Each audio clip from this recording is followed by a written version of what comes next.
जर तुम्ही ट्रेडिंग सुरू करण्याचा विचार करत आहात, तर एक गोष्ट व्यवस्थित लक्षात राहून द्या. याच्यामध्ये सक्सेसफुलनेस पण आहे आणि यामध्ये अनसक्सेसफुलनेस पण आहे.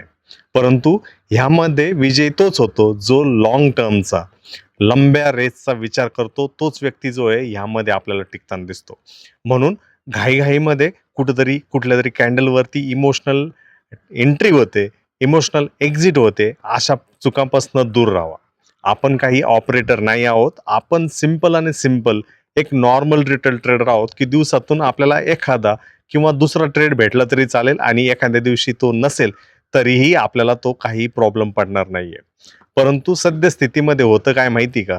लोकं जे आहेत ना, ते अडकत बसतात, इमोशनली त्याला अटॅच होत बसतात आणि तिथंच त्यांचा सगळा जो आहे ना, खेळ बिघडताना तिथं दिसतो.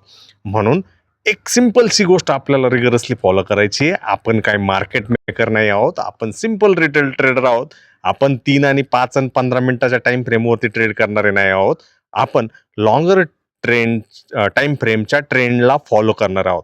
पटलं तर बघा आणि शेअर करा त्या शेअर मार्केट एन्थुसियासिस्ट बरोबर.